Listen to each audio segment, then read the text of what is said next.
கவனிங்க, இந்த பிசாசு விட்டு போன மனுஷன், ஒரு மனுஷனுக்கு பிசாசு பிடிச்சு இயேசு அந்த பையனுக்கு, அந்த வாலிபனுக்கு சுகத்தை கொடுத்திருக்கிறார். அந்த வாலிபன் பிசாசு துரத்தப்பட்டவனாய் எப்படி உட்கார்ந்து இருக்கிறானா, புத்தி தெளிந்திருக்கிறதை கண்டு. இன்னைக்கு அருமையான தேவனுடைய பிள்ளைகளே, இன்னைக்கு சபைக்கு அநேக ஜனங்கள் வராங்க, அநேகர் இயேசுவை ஏற்றுக்கொண்டிருக்கிறாங்க. ஒரு திரள் கூட்டம் இயேசுவை ஏற்றுக்கொண்டு சபைக்கு வருகிறது.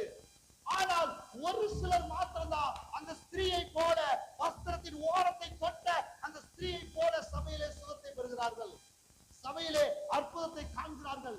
எல்லாரும் காண்கிறது இல்ல.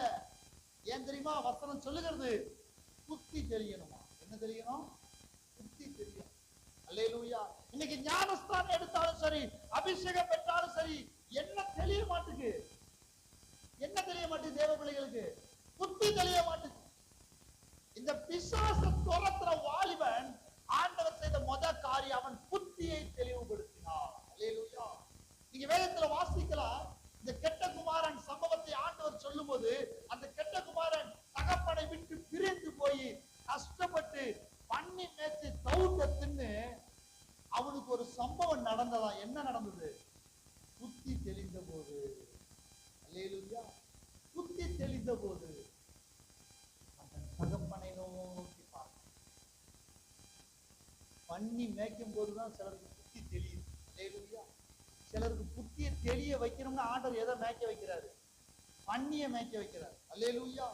சிலருக்கு புத்தி ஆண்டவர் தெளிவுபடுத்தி வசனத்தின் மூலமாக, வேத வசனத்தின் மூலமாக, ஆலயத்திலே கர்த்தருடைய வார்த்தையின் மூலமாக சிலருடைய புத்தி தெளிய வேணும் ஆண்டவர் நினைப்பாரு. ஆனா புத்தி என்ன செய்யாது? தெரியாது. அல்லேலூயா. சில நேரத்துல ஆண்டவர் என்ன மேய்க்க விடுவாரு? என்னத்தை அனுமதிப்பாரு? பண்ணி மேய்க்கிற லெவலுக்கு அனுமதிப்பார். அல்லேலூயா. தவுட்டு திங்கிற லெவலுக்கு அனுமதிப்பார். அப்பதான் சிலருக்கு என்ன செய்யும்? புத்தி தெரியும்.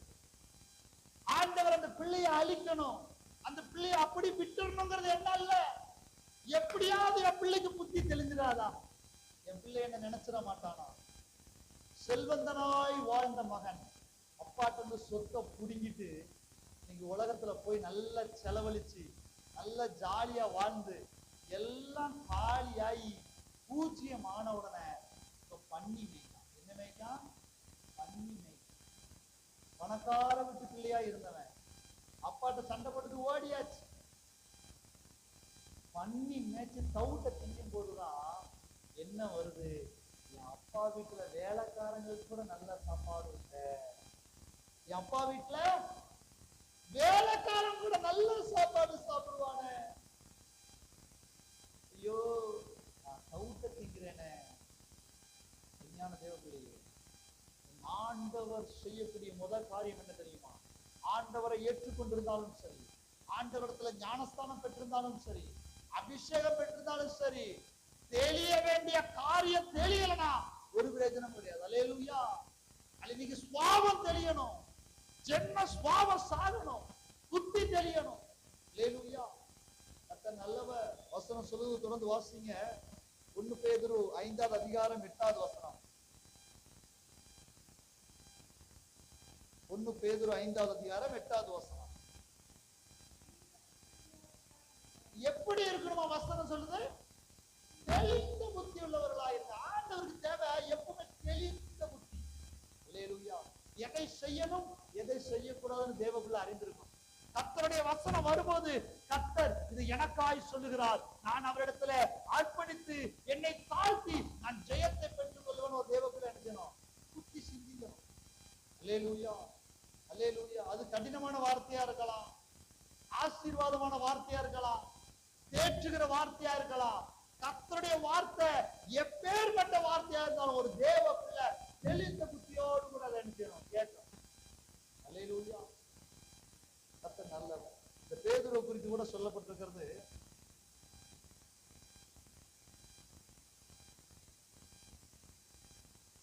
லூக்கா 9வது அதிகாரம் 23வது வசனம். லூக்கா 9வது அதிகாரம் 23 நான் வாசிக்கிறேன். பின்பு அவர் எல்லாரையும் நோக்கி, ஒருவன் என்னை பின்பற்றி வர விரும்பினால் அவன் தன்னைத்தான் வெறுத்து தன் சிலுவையை அனுதினமும் எடுத்துக்கொண்டு என்னை பின்பற்றுகிறார். ஒருவன் இயேசுவை பின்பற்ற விரும்பினால், இயேசுவை தேட விரும்பினால் என்ன செய்யணுமா? தன் சிலுவையை, யார் சிலுவைய? தன் சிலுவைய. அவன் ஏன் சிலுவையை தான் நான் எடுக்கணும், உங்க சிலுவையை தான் நீங்க எடுக்கணும். ஆக அந்த சிலுவை நல்லா இருக்கு, அந்த சபை நல்லா இருக்கு, அந்த ஊழியக்காரங்க நல்லா இருக்காங்க, அந்த சபையில நல்ல புகை போடுதாங்க, இந்த சபையில நல்ல லைட்லாம் கிழிச்சுன்னு எரியுது. அல்லேலூயா. ஏதாவது ஒரு சிலுவையை தூக்கிட்டு போய் ஏதாவது குழி கணிச்சிடக்கூடாது, விழுந்துடக்கூடாது. அல்லேலூயா. அந்த சிலுவை நல்லா இருக்கு, இந்த சிலுவை நல்லா இருக்கு, அந்த கூட்டம் நல்லா இருக்கு, அதெல்லாம் விஷயம். வசனம் என்ன சொல்லுது? என் சிலுவை வெயிட்டா இருந்தாலும் அதை தான் என்ன செய்யணும்? தூக்கணும். என் சிலுவை பாடுள்ள சிலுவையா இருந்தாலும் அதைத்தான் நான் என்ன செய்யணும்? தூக்கணும். ஒருவேளை என் சிலுவை, என் ஊழியமாக சிலுவை ஆசீர்வாதமான சிலுவையா இருந்தாலும் அதைத்தான் நான் தூக்கணும். என் ஊழியமாக சிலுவையில பசி பட்டினி இருக்காலும் அந்த சிலுவை தான் நான் தூக்கணும். எது எப்படியோ அவன் அவன் தன் தன் சிலுவையை சுமந்து கொண்டு என்னை பின்பற்றுகிறான். அல்லேலூயா. இந்த இயேசுவை பின்பற்றதற்கு புத்தி தெளிந்த புத்தி வேணும். அல்லேலூயா. இதெல்லாம் குழப்பம்தான் இருக்கும். அல்லேலூயா. நல்ல கவனிங்க. ஒரு ஆறு, ஒரு தண்ணீர் நல்ல தெளிஞ்சு போய் இருக்கும்போது அந்த தண்ணிக்கு உள்ள இருக்கிறதெல்லாம் தெரியும். பார்த்திருக்கலாம்? ஒரு தண்ணி தெளிஞ்சு போய் இருக்கு அப்படின்னா, ஒரு கடப்புல கிடக்கிற தண்ணியோ, ஒரு ஓடையில இருக்கிற தண்ணியோ, ஒரு ஆற்று தண்ணியோ நல்ல தெளிஞ்சு இருக்குன்னா உள்ள இருக்கிற மீன்லாம் என்ன செய்யும்? அழகா தெரியும். உள்ள இருக்கிற கல்லுலாம் தெரியும். உண்மையான தேவபிள்ளையே, உன் இருதயம் ஒரு தெளிந்த தண்ணீரை போல இருக்குமானா, உன் புத்தி ஒரு தெளிந்த புத்தியை போல இருக்குமானா, உன்னிடத்துல இருக்கிற பாவங்கள், உன்னிடத்துல இருக்கிற சாபங்கள், உன்னிடத்துல இருக்கிற கஷ்டங்கள், ஏன் இந்த பிரச்சனை, எதுக்கு இந்த வறுமை, எதுக்கு இந்த வியாதி என்பதை இயேசு அடையாளம் காட்டி கொடுப்பார். அதிலிருந்து சுகம் கொடுக்கிற தெய்வம் அவர், வல்லமை உள்ளவர். அல்லேலூயா. அல்லேலூயா. இந்த பேதுரு சிறைச்சாலையில இருந்து வெளியே ஆண்டவர் கொண்டு வந்தார் இல்லையா? இல்லையா? சிறைச்சாலையில இருந்து ஆண்டவர் என்ன செய்தார்? சிறைச்சாலையின் அஸ்திபாரங்களை அசைய பண்ணி, சிறைச்சாலையின் கதவுகளை எல்லாம் நொறுக்கி ஆண்டவர் வெளியே கொண்டு வந்தார். வசனம் சொல்லுவீங்க, நல்லா கவனிச்சீங்கன்னா தெரியும் கர்த்தர் நல்லவர். அப்போஸ்தலர் 12வது அதிகாரம் 11வது வசனம். வசனம் சொல்லுது, நீங்க வீட்டுல போய் வாசிச்சு பாருங்க, நேரம் ஆயிட்டு. அப்போஸ்தலர் 12:11. பேதுருவுக்கு வாசிங்க, நல்ல கவனிங்க. இப்ப என்ன சம்பவம் நடக்கு? ஆண்டவர் அஸ்திபாரங்களை அசைய பண்ணி, சிறைச்சாலையின் கதவை நொறுக்கி ஆண்டவர் பேதுருவை வெளியே கொண்டு வந்துட்டாரு. ஐயாக்கு இப்பதான் என்ன வருது? தெளிவு வருது. என்ன வருது? தெளிவு வருது. ஓ, நான் விடுதலை அல்லவா பெற்றுக்கொண்டேன், நான் சிறைச்சாலை வந்து விடுதலையை பெற்றுக் கொண்டேன் என்று பேதுருக்கு என்ன வருது? தெளிவு வருது. அல்லேலூயா. இன்னைக்கு அநேக தேவ பிள்ளைகளுக்கு ஆண்டவர் கிரியை செய்திருக்கிறார், ஆண்டவர் சுகம் கொடுத்திருக்கிறார், ஆண்டவர் அற்புதம் செய்திருக்கிறார். உங்கள் வாழ்க்கையில சிறைச்சாலையின் கதவுகளை நொறுக்கி ஆண்டவர் வெளியே கொண்டு வந்திருக்கிறார். இன்னும் அநேக பேருக்கு என்ன வரல? தெளிவு வரல. அல்லேலூயா. தெளிவு வராத வர நீ விடுதலை பெற்றுக் கொண்டதை ஒரு காலம் அறிய முடியாது. அல்லேலூயா. பேதுருவின் சிறைச்சாலை நொறுங்கியது, பேதுருவின் சிறைச்சாலையின் அஸ்திபாரங்கள் அசைந்தது. அவர் அவனை விடுதலையாக்கி வெளியே கொண்டு வந்துட்டாரு. இப்போதான் ஐயாவுக்கு தெளிவு வந்ததுக்கு அப்புறம் தான் புரியுது, ஓ, நான் விடுதலையானேன். அல்லேலூயா. நான் விடுதலையானேன். அதுக்கப்புறம் தான் அவர் சபைக்கு போறார். அருமையான தேவபிள்ளையே, நீ எத்தனை வருஷம் நீ சபைக்கு வந்தாலும் சரி, எத்தனை வருஷம் கர்த்தரை ஆராதித்தாலும் சரி, கர்த்தர் உன்னை விடுதலையாக்கி, கர்த்தர் உன்னை சுகமாக்கி, கர்த்தர் உன் வறுமையிலிருந்து உன்னை உயர்த்தி வெகு நாளாச்சு. இன்னைக்கு பல பேருக்கு என்ன வரல? தெளிவு வரல. இன்னும் நம்ம சிறைச்சாலைகள் தான் கிடக்க பிரதர். ஒரே பாடு பிரதர், ஒரே கஷ்டம் பிரதர். எம்மா, ஆண்டவர் உன் சிறைச்சாலையில் கதவுகளை நொறுக்கி நாளாச்சு. நீ கர்த்தரை தேட ஆராதனைக்கு போகணும். அல்லேலூயா. கர்த்தரை துதித்து ஆராதனைக்கு போகணும். பேதுருவின் சிறைச்சாலையின் கதவுகள் நொறுங்கின உடனே அவன் புத்தி தெளிந்த போது, ஓ, நான் விடுதலையானேன் என்பதை அவன் உணர்ந்த உடனே அவன் போன இடம் எங்க தெரியுமா? கர்த்தரை ஆராதிக்கிற ஸ்தலத்துக்கு. சொல்லுங்க அல்லேலூயா. சொல்லுங்க அல்லேலூயா. முன்னாடி அமைதியா இருக்கவங்க சொல்லுங்க அல்லேலூயா.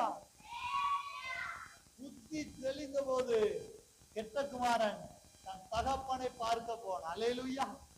அல்லேலூயா. பேதுருவின் புத்தி தெளிந்த போது, அவனுக்கு தெளிவு வந்த போது, அவன் தேவனை ஆராதிக்கிற அந்த ஸ்தலத்துக்கு போனான். அல்லேலூயா. அருமையான தேவ பிள்ளைகளே, நம்முடைய வாழ்க்கையிலும் கூட நமக்கு தெரிய வேண்டியது தெரியும். கர்த்தரை ஆராதிக்கிறது முக்கியம் கிடையாது, கர்த்தரை பாடுறது முக்கியம் கிடையாது. 40 வருஷமா விசுவாசியா வந்து முறுமுறுத்துக்கிட்டே இருக்கிற கூட்டமும் உண்டு. அல்லேலூயா, அல்லேலூயா. நீ எத்தனை வருஷம் விசுவாசியா இருந்தாலும் நீ முறுமுறுக்கிற கோராகின் கூட்டத்தை போல இருப்பாயானா ஒரு பிரயோஜனம் கிடையாது. அல்லேலூயா. தெளிவு வரணும், தெளிவு வரணும்.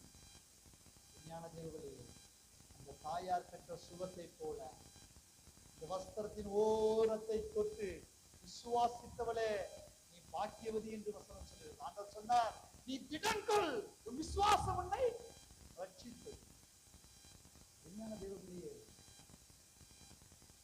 என் ஆண்டவன் கூட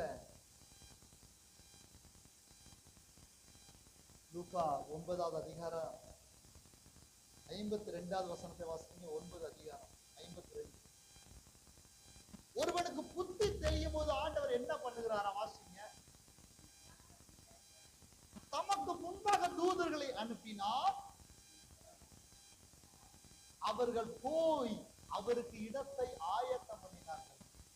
ஒருவனுடைய புத்தி தெரியும் போது, ஒரு பிள்ளையினுடைய புத்தி தெரியும் போது, ஒரு தேவ பிள்ளையினுடைய புத்தி தெரியும் போது கர்த்தர் உன்னுடைய காரியத்தெல்லாம் ஆயத்தமாகிறார். அல்லேலூயா. முதல்ல செய்ய வேண்டியது என்ன? அப்பா புத்தி தெரிஞ்சவன அப்பாவை கெட்ட குமாரன் தேடினான். அல்லேலூயா. பிசாசு பிடித்தவன் புத்தி தெளிந்தவனாய் ஆண்டுடைய பாதத்துல உட்கார்ந்திருந்தான். ஒரு தேவ பிள்ளைக்கு நல்ல அடையாளம் என்ன தெரியுமா? புத்தி தெரியணும். முறுமுறுக்கிற ஆவி, குறை சொல்ற ஆவி, சண்டை போடுற ஆவி, அல்லேலூயா, எல்லாத்துக்கும் என்ன செய்யற ஆவி? எல்லாத்துக்கும் பதில் சொல்ற ஆவி. இது எல்லாம் மாறி புத்தி தெளியும் போது வசனம் சொல்லுது, தூதர் ஆண்டவர் அனுப்புவாராம். உங்களுக்காக, எனக்காக, உங்கள் தேவைக்காக, என் தேவைக்காக என் ஆண்டவர் என்ன செய்வாரா? தூதரை அனுப்பி நம்முடைய தேவைகளை எல்லாம் என்ன செய்வாரா? வசனம் சொல்லுகிற தூதர் அவர்களுக்கு முன்பே போய் இடத்தை ஆயத்தம் பண்ணினார்கள். அருமையான தேவபிள்ளையே, ஆண்டவர் உங்கள் தேவைகளை எல்லாம் ஆயத்தம் பண்ணுவார். அல்லேலூயா. எதை வாஞ்சிக்கிறீர்களோ, எதை தேடுகிறீர்களோ, எதை உங்கள் இருதயம் வாஞ்சிக்கிறதோ அந்த காரியத்தை ஆண்டவர் ஆயத்தம் பண்ணுவார். அல்லேலூயா. அவர் ஒரு நாள் உங்களை கைவிடுகிற தெய்வம் அல்ல. வஸ்திரத்தின் ஓரத்தை பெற்ற ஸ்திரீ சுகம் பெற்றதை போல என் ஆண்டவரும் எருசலேமின் ஓரத்தில கொல்கதா மலையில ஒரு மரத்திலே அவர் தொங்கப்பட்டார். உங்கள் பாவம் மன்னிக்கப்படும்படியாய், உங்கள் சாபம் மன்னிக்கப்படும்படியாய், நான் செய்த பாவம், நான் செய்த அக்கிரமம் மன்னிக்கப்படும்படியாய், நான் இயேசுவின் பிள்ளையாய் மாறும்படியாய், என் புத்தி தெளிவும்படியாய் வஸ்திரத்தின் ஓரத்தை தொட்டு சுகம் பெற்ற ஸ்திரீயை போல என் தேவாதி தெய்வம் இயேசு கிறிஸ்து அவர் எருசலேமின் ஓரத்திலே, புறத்திலே, கொல்கதா மலையிலே ஒரு மரத்தின் ஓரத்திலே அவர் தொங்கப்பட்டார். சிலுவையா மரத்திலே அவர் தொங்கப்பட்டார். தொங்கப்பட்ட இயேசுவை யாரெல்லாம் தொடுகிறீர்களோ, தொங்கப்பட்ட இயேசுவின் நாமத்தை யாரெல்லாம் ஏற்றுக்கொள்கிறீர்களோ, அந்த ஸ்திரீ பெற்ற அற்புதத்தை போல, அந்த ஸ்திரீ பெற்ற சுகத்தை போல நீங்கள் இந்த நாளிலே பெற்றுக் கொள்ள முடியும். அல்லேலூயா. இயேசுவை ஏற்றுக்கொள்ளுங்க, புத்தி தெரிந்தவர்களா இருங்க. உங்களுடைய காரியங்களை எல்லாம்